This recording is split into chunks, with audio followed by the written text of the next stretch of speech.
Paano, kung sa pagkahumaling mo sa isang sugal ay mawala ang lahat sayo? At ang dati mong mga kasama ay tinalikuran ka, paano ka babangon kung nalugmok ka na sa kahirapan? At kung mabibigyan ka ng isang pagkakataon, aayusin mo ba ang buhay mo? O babalik ka sa bisyo? Ating pakinggan ang kwento ni Kaloy na tinaguriang hari ng sabungan at ang kanyang naging buhay. Sa nayon ng San Roque, hindi maikakaila ang dating yaman ni Carlos, Kaloy Rivera. Noong kabataan niya, halos lahat ng lalaki sa baryo ay humahanga sa kanyang husay sa sabong. Ang kanyang mga manok na galing pa sa Batangas ay laging panalo, at ang kanyang asawang si Linda ay maipagmamalaking may-ari sila ng 2 hektaryang palayan at isang maliit na pabrika ng bigas. Ngunit ang pagkahumaling ni Kaloy sa sabong at naging mistulang apoy ito na tumupok sa lahat. Maingay ang lugar ng sabungan nang sumigaw ang tagapagbalita, laban numero 9. Kalbo vs Pulang Lawin. Sa gitna ng mabahong amoy ng pawis, dugo, at sigarilyo, tumindig si Kaloy, basang-basa ang puting sando sa kanyang likuran, nanginginig ang kamay sa hawak na sobreng puno ng pera. Sa loob ng 7 taon, siya'y kilala bilang hari ng sabungan, ang lalaking handang ipusta ang kahit anong nasa bulsa para lang maramdaman ang kiliti ng panalo. Lahat ng to, para kay Pulang Lawin. Bulalas niya, ibinato ang sobre sa mesa ng Kristo. 15,000 piso ang huling natira. Mula sa pinagbentahan ng kanyang tricycle noong nakaraang linggo. Kumakalat ang bulong ng mga manonood. Nababaliw na yata yan. Sunod-sunod na talo, nagpupumilit pa rin. Ang manok niya, si Pulang Lawin, ay dating sikat na panlaban. Ngayon, nakayuko na ang ulo nito, halatang walang laban sa kalbong manok na parang buhangin ang kinis ng balahibo. Ngunit para kay Kaloy, ang manok na yon ay simbolo ng kanyang dangal. Talo. Hindi pwede yon, kailangan kong bumawi, bulong niya sa sarili. Habang nasa kalagitnaan ng laban, sumisigaw si Kaloy ng paulit-ulit. Paluin mo! Paluin mo! Ngunit sa 3 minuto, biglang sumalakay ang kalbo. Isang matalas na tadyak sa leg, tumilapon si Pulang Lawin, duguan at hindi na makabangon. Hindi totoo. Nagwala si Kaloy, hinampas ang bakod na yero. Hindi pa tapos, may pangpusta pa ako. Ulitin natin to. Hinubad niya ang gintong singsing sa kanyang hinlalaki, na regalo pa ng kanyang yumaong magulang, at ipinukol sa Kristo. Eto pa. Pusta ko to sa susunod na laban. Lumapit ang kanyang matandang kaibigan, si Mang Teryo. Tama na, Kaloy. Umuwi ka na. Wala nang matitira sa'yo niyan pag nagpatuloy ka pa. Bago pa matapos magsalita ang matanda, siniko siya ni Kaloy. Wala kang pakialam. Kahit mawalan ako ng lahat, babalik-balikan ko tong sabungan hanggang sa mamatay ako. Nagdiwang ang mga kalaban. Sa likod ng inay, umupo si Kaloy sa sulok, nakatitig sa kawalan. Sa kanyang isipan, paulit-ulit ang boses ng asawa, bago ka palang maging sugarol, sinabi ko sa'yo, mas gugustuhin kong maghirap tayo ng magkasama kaysa yumaman ka ng mag-isa. Dahil sa pagsusugal. Ngunit sa gabing yon, wala na siyang maiuwing kahit ano, walang pera, walang singsing, walang dangal. Ang natira na lang ay ang dugo ng natalo niyang manok na nakadikit sa kanyang kamay, at ang alaala ng pamilyang minsan niyang minahal. Nang magsimulang maubos ang kanilang kita, dahil sa pagkahumaling nito sa sabong. Unay ang mga alagang manok, pagkatapos ay ang mga makina sa pabrika, at hanggang sa napilitang ipamortgage ang lupa para sa isa na namang huling laban na hindi naman dumating. Nang maubos ang lahat, naglaho rin ang pamilya niya. Isang umaga, wala na sa kanilang bahay si Linda at ang 3 anak. Tanging ang isang sulat ang naiwan, mas pipiliin kong magutom kasama ang mga bata, kaysa makitang mawala ka ng tuluyan dahil sa pagsasabong. Nawala ng pag-asa si Kaloy.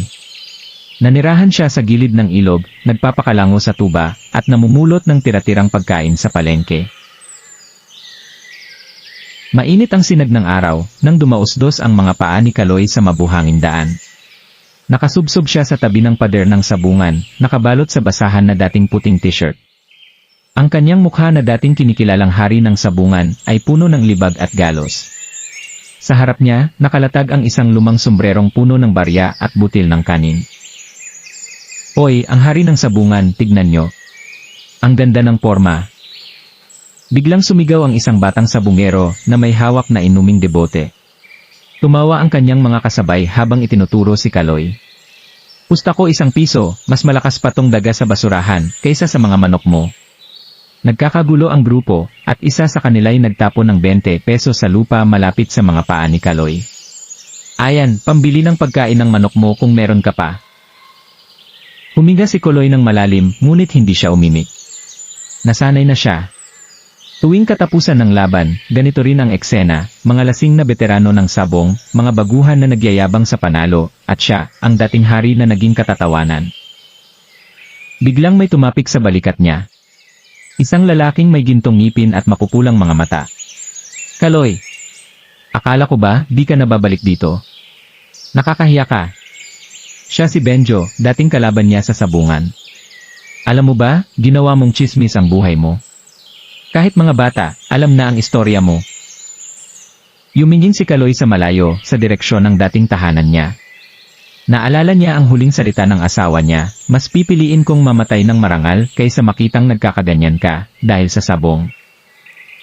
Tara na Benjo, sayang ang panalo natin. Hiyaw ng isang babae sa likuran.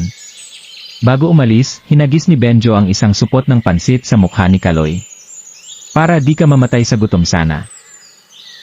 Nagkatinginan ang mga tao. May matandang babae sa tindahan ng saging na umiling.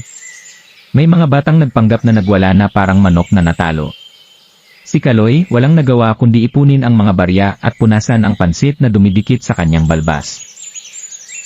Sa gitna ng kaguluhan, may isang batang babae, mga 8 taong gulang, ang lumapit at tahimik na naghulog ng 5 piso sa sombrero. Manong baka gusto mo pong umuwi, bulong nito. Hindi nakatagal si Kaloy. Tumayo siya, yumuko, at naglakad papalayo sa sabungan.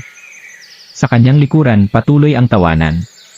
Sa kanyang isipan, nagdurusang bumabalik ang mga salita, Kaloy ang hari ng mga pulubi. Habang nilalamon ng dilim ang daan, hinawakan niya ang kanyang bulsa. Naroon pa ang 5 pisong bigay ng bata. Para sa unang pagkakataon pagkatapos ng mahabang panahon, may tumulong luha sa kanyang mga matang, akala niyang ubos na. Isang gabi, habang naghahanap ng makakain sa basurahan malapit sa simbahan, may natagpuan siyang lumang bote na puno ng putik. Kakaiba ang hugis nito at maganda ang disenyo, kaya kinuha niya ito at dinala sa tabing ilog para linisan. Pagkalinis, biglang lumiwanag ang bote at lumitaw ang isang maliit na duwende na nagsalita, sagutin mo ang tanong ko. Ano ang pinagsisihan mo? Umiiyak at sinabi ni Kaloy ang kanyang mga pagkakamali. Sa halip na hilingin ang kayamanan, hiniling niyang bigyan siya ng pagkakataong magbago. Tumawa ang duwende, kakaiba ka. Bibigyan kita ng trabaho, pero kung babalik ka sa sabong, mawawala lahat. Kinabukasan, dinala siya ng duwende sa isang matandang nangangailangan ng katulong sa kanyang babuyan. Doon, natuto si Mang Cardo mag-alaga ng hayop, hindi manok kundi mga baboy at baka. Itinuro sa kanya ang tamang pag-aalaga, at sa loob ng 2 taon, naging responsable siya. Inipon niya ang sweldo at nangutang para makabili ng 2 biik na naging simula ng kanyang mini piggery. Lumago ng lumago ang babuyan ni Kaloy, hanggang sa siya na ang kinukuhanan ng mga baboy sa kanilang lugar. Alas 5 ng umaga, maaga pa'y nakasindi na ang mga ilaw ng truck ni Kaloy sa madilim na kalsada. Ang dating pulubi nakasakay na sa kanyang Ford 150, punang likuran ng mga karton at kumakandong na beat. Sa likod nito, sumusunod ang 2 helper na may daladalang malalaking crates ng baboy. Dahan-dahan lang John. Buhay na produkto yan, hindi lata. Sigaw niya sa kanyang katulong, habang nakangiti sa alaala ng sarili niyang kabataan, kung saan ang ingay ay parang sabungan, hindi sakahan. Dating mini piggery na may 2 biik, ay naging Rivera Swine Farm, isang 2 ektaryang sakahan na may 500 na inahin at air-conditioned na nursery para sa mga piglet. Dati inaasar siyang hari ng mga pulubi, ngayon, ay Don Kaloy, na ang tawag sa kanya ng mga taga-baryo. Salamat Don Kaloy, ang tataba naman ng baboy mo. Sa palengke, salubong sa kanya si Aling Nita, ang may-ari ng karinderya. 100 kilo ulit ng liempo at kasim. Anya, habang tinutulungan ng mga tauhan ni Kaloy na ilapag ang mga karga. Habang nagbibigay siya ng resibo, may biglang sumalubong sa kanya, isang lalaking pamilyar ang boses. Hoy! Kaloy, aba, may trabaho ka na pala ngayon, hindi bagay sa'yo yan, mas bagay sa'yo ang mamalimos na lang. Tumigil sandali si Kaloy. Ang lalaki si Benjo, ang dating mapang-uyam na sabungero. Ngayon, kupas na ang kanyang gintong ngipin at nangangalumata na. Kaya nga masurete ako kasi may tumanggap pa sa akin. Sagot ni Kaloy. Boss, naipasok na po namin lahat, sabi ng katulong ni Kaloy. Nagulat si Benjo sa narinig. Napaatras din ito nang makita ang nakasulat sa truck, Rivera's Wine Farm, pangarap ay hindi nalulugi kung ingatan. Bumalikwa si Kaloy, kiniha ang isang supot ng chicharon mula sa truck at ibinigay ito kay Benjo. Labor. Para sa mga anak mo kung meron ka pa, anya, bago malingaw ang halakhakan ng mga palengkero. Pagkatapos ng pagde-deliver, bumalik si Kaloy sa sakahan. Sa may pasukan, nakasabit ang larawan ng kanyang pamilya. Nakikita niyo ba to? Hindi ko man kayo nabigyan ng magandang buhay noon, ito na ang pangako ko sa inyo ngayon, hindi ko nasasayangin ang lahat ng ito, kaya sana bumalik na kayo sa akin. Bulong niya. Sa likod ng bahay, nakadisplay pa rin ang lumang bote na kanyang natagpuan noon. At may estatwa din ng duwende ang nakalagay sa harap ng kanyang mansyon. Habang nagde-deliver ng karne sa palengke, may nakasalubong siyang pamilyar na babae, ang panganay niyang anak na si Ana, na nagtitinda ng gulay. Humagulgol si Ana at ibinalita na yumao na ang kanyang ina dahil sa cancer. Pero sinabi ni inay bago siya mamatay, kapag nagbago ang ama niyo, tanggapin niyo siya. Humagulgol din ng iyak si Kaloy, at inaya ang anak na sunduin ang iba pa niyang anak, upang magsama-sama na silang muli. Isang malawak na tent, ang nakalatag sa gitna ng sakahan, puno ng mga bulaklak at larawan ni Linda. Sa likuran, nakapaskel ang malaking tarpulin, 60 kaarawan ni Don Kaloy Rivera, salamat sa pangalawang pagkakataon. Halos lahat ng tao sa barangay ay naroon, mga anak ni Kaloy, apo, magsasaka, maging ang mga dating kalaban niya sa sabungan. Sa gitna ng programa, tumindig si Kaloy, hawak ang isang lumang album. Alam niyo ba nung pulubi pa ako, pinangarap kong makita ulit ang mga anak ko. Ngayon, nandito sila, si Ana, ang nurse sa Dubai, si John, ang inhinyero, at si Bless, ang guro. Pero ang pinakamalaking regalo. Tumigil siya at itinaas ang isang maliit na larawan ni Linda na nakabalot sa plastic. Ay ang pagsisikap kong maging taong ipinagmamalaki niya. Bigalang tumunog ang kanta, Ikaw Inang Aegis, na paboritong kanta ni Linda. Sa gitna ng pag-iyak at tawanan, nagtayuan ang mga bisita at sumayaw. Sa gilid, nakatingin si Kaloy sa langit. Naririnig mo ba ko, Linda? Salamat sa lahat. Habang naghahagis ng mga bulaklak sa ilog ang mga apo, may humila sa laylayan ni Kaloy. Lumingon siya, wala naman. Pero sa tabi ng kanyang paa, may isang maliit na sobre na may sulat. Kaloy, tama ang desisyon mo. Ang pamilya mo ang tunay na kayamanan. Kaibigang duwende. Kasabay nito, may kumislap sa may puno ng mangga. Ang dating lumang bote ay naging isang magandang paso ng orchids. Sa loob nito, nakalagay ang isang seed packet na may nakasulat, Punla ng Pag-asa, iparamdam mo kay Linda na masaya ako para sa inyo. Kinabukasan, kasama ng mga anak, nagtanim si Kaloy ng mga bulaklak sa harap ng dambana ni Linda. Tay, bakit orchids? Tanong ni Bless. Ngumiti si Kaloy. Kasi, anak, gaya ng orchids, kahit gaano kahirap buhayin, basta't may pagmamahal, laging maganda ang bulaklak. Habang nakatitig sa malayo, parang narinig niya ang boses ng duwende, hindi ka na nag-iisa, Kaloy. At sa hangin, parang may narinig siyang malumanay na tawanan, pamilyar, masaya, at puno ng kapayapaan. Sa huli, ang dating sugapay naging haligi ng pamilya at komunidad. At sa bawat pagdarasal ni Kaloy, laging may pasasalamat, salamat sa pangalawang pagkakataon at sa mga anghel na nagturo sa akin kung paano lumaban.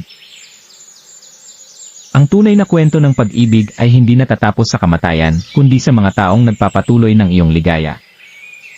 Naway naibigan nyo ang ating kwento mga kahiwaga, kung nagustuhan nyo ang ating kwento, ay palike naman po nito, at kung hindi ka pa nakapag-subscribe ay mag-subscribe ka na din kahiwaga. Hanggang dito na lang muna ang ating kwento, hanggang sa susunod nating kwentuhan, dito, sa Mahiwagang Kwento ni Lolo.